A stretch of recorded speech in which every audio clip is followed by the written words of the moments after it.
A freilich in Isruchag, everyone. So we're coming from Shavuos. We're heading to Parshas Naso. The story is told that the fox calls out to the bird sitting on the branches of the tree and says, "Little birdie, come down and play with me." And the bird looks at the fox and says, "They call you the fox, the wisest of all animals. You're a fool. What do you think I'm going to fall for it? I know you're not going to play with me. You'll eat me for supper."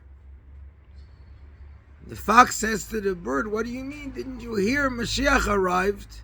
And now it's Vigor Zeivim Keves. All animals live together peacefully. And that's why I want you to come play with me." As the fox is speaking, he hears from a distance the sound of the dogs, the barking dogs, which show that the hunter is near. And the fox starts running away. The bird calls out to the fox, "What do you mean? I thought you told me Mashiach arrived. What are you running? What are you afraid of?" The fox turns back to the bird. "You don't understand. Dogs, they don't believe in Mashiach."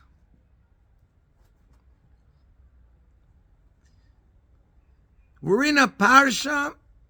One of the amazing things in Parshas Nazir, and as the Rebbe mentions often, a Nazir who makes an oath that he won't drink wine, he won't have a haircut, he won't come in contact with dead bodies. And that oath of a Nazir has to be with certainty. It can't be based on a maybe. And yet, the halacha tells us, if someone says, "I will be a Nazir on the day that Mashiach arrives," then he's a Nazir every day. It is such a certain thing, it's such certainty that Mashiach is arriving, that it's not a maybe, but rather it's a for sure that every day he's a Nazir. What gives that? What gives us that possibility? What gives us that power of having that complete faith in Mashiach?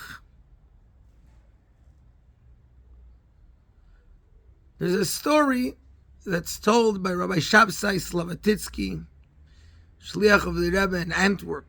And he says he heard this story from Rabbi Chaim Milul of France, who told him that when he was a bacher, he went with a group of Jews from France. They went to the Rebbe. One of the boys over there came from a not religious family. His father had a lot of money, so he paid for him to go with on the trip, but he wasn't, as they say, he wasn't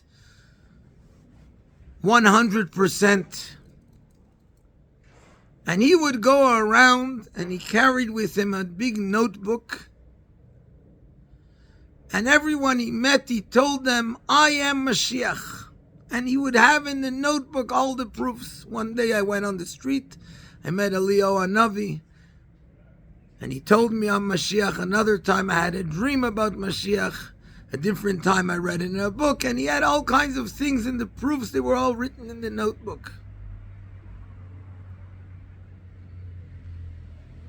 This boy went to Rabbi Groner and said he wants Yechidus with the Rebbe. And in those days, you can have Yechidus. Everyone who asked got Yechidus. It was just a question. Sometimes you had to wait in line, etc.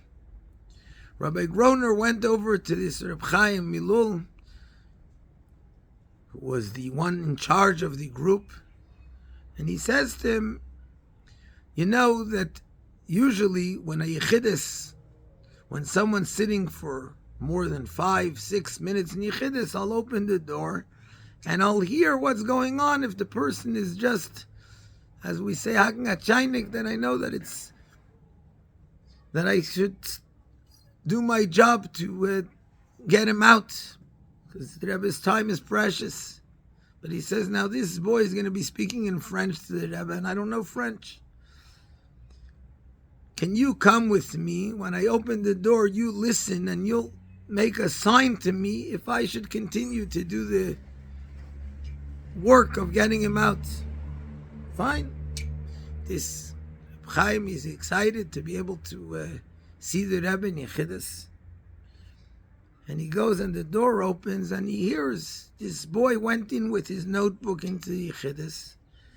And he said, Rebbe, I'm sure you know this already, that I'm Mashiach. And the proofs I have here in the notebook. Without missing a beat, the Rebbe responds to him, do you put on tefillin every day? He says, no. So the Rebbe says, well, Mashiach has to put on tefillin every day. You can't be Mashiach if you don't put on tefillin every day.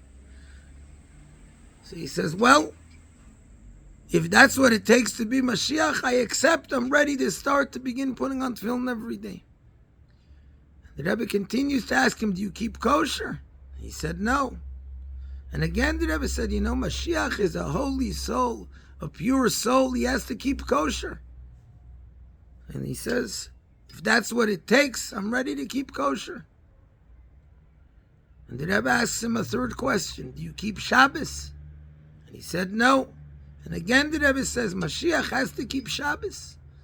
Well, if that's what it takes, I'm ready to keep Shabbos. So the Rebbe says, you know what?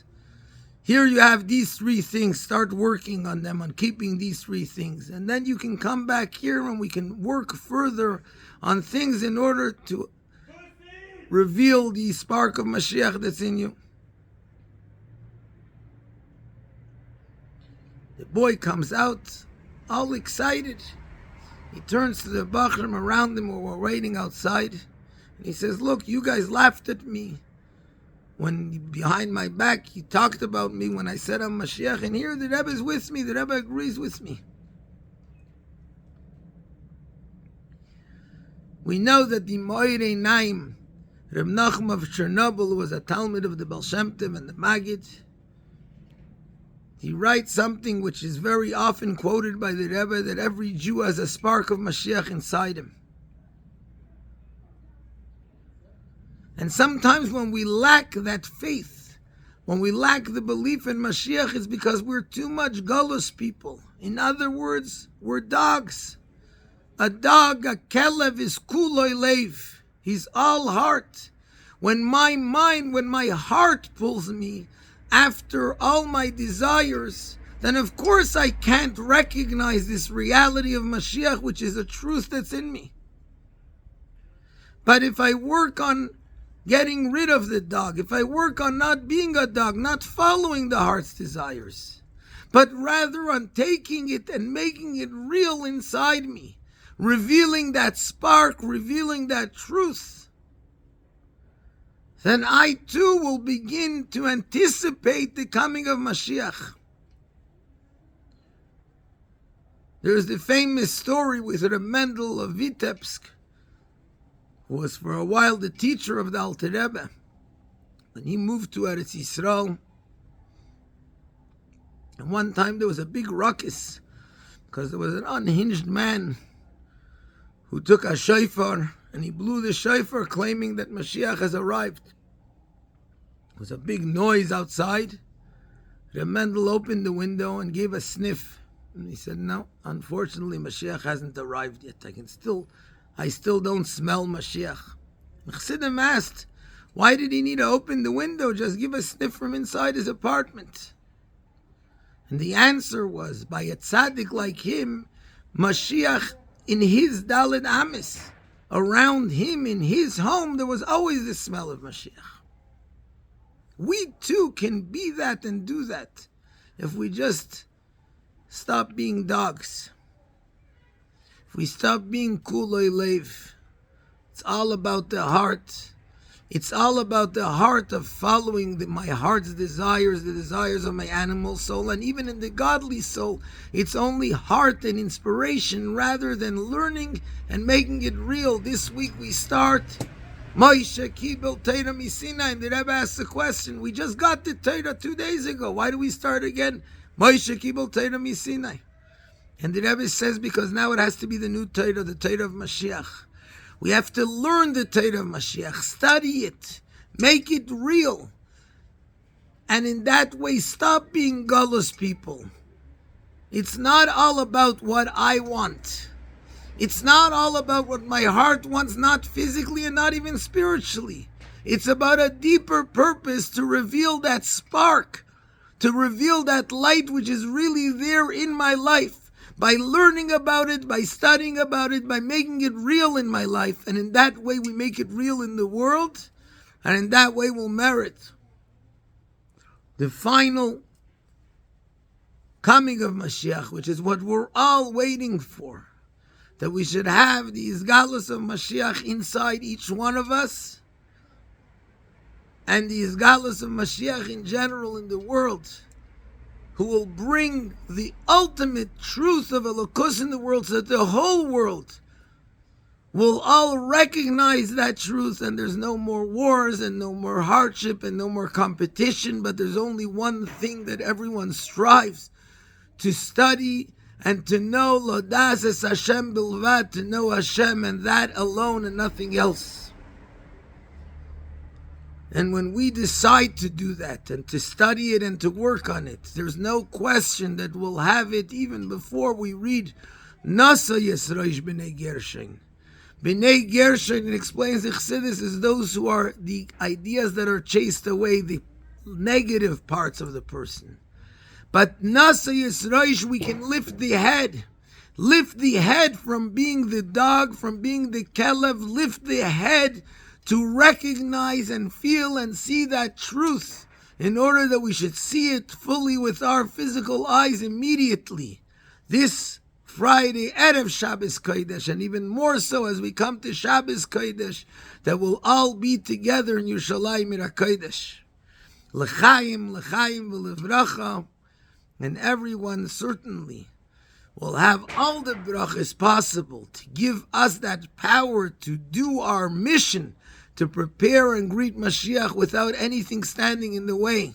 So we have everything necessary, parnasa in abundance, riches, children, nachas from children, and everything possible, refuah shalema for those who need it, all the brachas, and most importantly, the greatest bracha, the coming of Mashiach, where we'll all be together in Yerushalayim, Ira Kodesh, in Eretz Yisrael HaShlema, where it will be seen even now that Einei Hashem Elikecha B'Meireshis Hashana V'Adachas Shana, Hashem constantly watches over every Jew in Eretz HaKodesh, and we all will join that together. B'Meirav Yameinu Miyad Mamish.